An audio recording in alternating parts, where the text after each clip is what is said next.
we came to the world travel market for a number of reasons. First, my role as chairman of the Caribbean Tourism Organization. As you know, the Caribbean was hit with two major hurricanes, Hurricane Irma and Hurricane Maria. And there seems to have gone out into the marketplace that the Caribbean, as an entire region, has been vastly devastated by these two storms. Yes, they were enormous storms, but I'm happy to report that 75% of the Caribbean emerged unscathed from these two storms. Yes, there were some nations that were devastated, but the vast majority of countries in the Caribbean are up and open for business and ready to receive our visitors. I think the Caribbean as a region probably hasn't done the best of job of defining in the minds of the traveler the differences or the geography of the Caribbean. What is the difference between Bermuda, Barbuda, Bahamas, Barbados? And so sometimes it gets a little confusing of exactly where we all sit in the Caribbean, and when a hurricane happens to pass through, there is a tendency for everybody to think that the entire region has been devastated.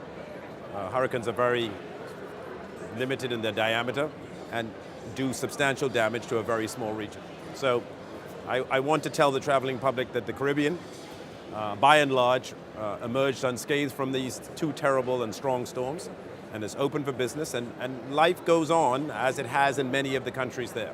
So that's my first role, to come to the WTM, to get the word out for the best way that you can help the Caribbean is to travel to the Caribbean. The Bahamas, we were indeed hit, but very, very marginally. We are a country of 350,000 people. We are a country of 700 islands spread over 100,000 square miles. The hurricane did pass through the southern Bahamas and affected maybe 1,500 of our citizens. And to put that into proportion, once again, we're a country of 350,000 people. So 99% of the country, and certainly the major population centers of Nassau, Grand Bahama, Eleuthera, Abaco, Exuma, emerged from this entire experience unscathed.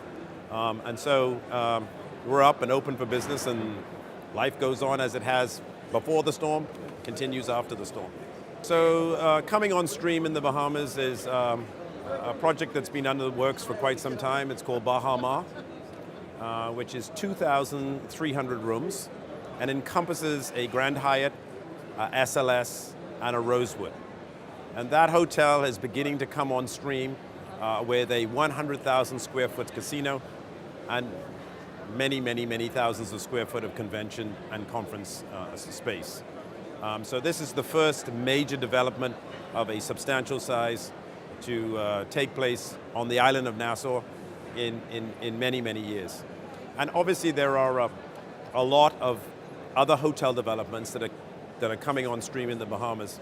As I said, we're a country of 700 islands, but we're 16 major destinations within one country.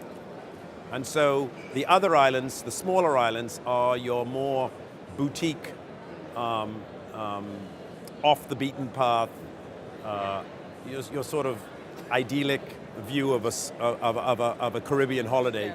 Very small, very intimate, very service orientated, and very unique. Very boutique. So it's a much different holiday. And we like to say in the Bahamas, we have it all. There's really no reason for you to go to any other place in the Caribbean. With Nassau as these big mega resorts to your smaller, more intimate hotels on our family of islands. And of course, I would be remiss if I didn't say we are the country of the swimming pig. Oh, yes. So you have to go to Exuma, which I forget what astronaut it was when he was up in space and he looked down at the planet Earth. There was this one jewel that sort of stood out in the Caribbean, which is the islands of Exuma, which are absolutely breathtakingly beautiful. And obviously, we've sort of become world-renowned for these swimming pigs that have been there for many, many years, and we really never thought much of it. But all of a sudden now they've become a hotspot. The Caribbean loves European travelers. They generally have a lot more holiday, and so therefore they generally come for longer, therefore spend more, and a lot more adventurous. So they are more likely to go on to other destinations to explore different features of a country or different islands within the Caribbean. So we're all anxious, we're all here to see whether we can increase our business. I mean, when you come to this world travel market and you look around this entire convention center, you go, gosh, how competitive tourism really is. Yeah. But it is the fastest growing industry in the world. And you see why most countries are here well represented, and they are anxious to meet up, come together, and to drive additional foreign visitors to your country.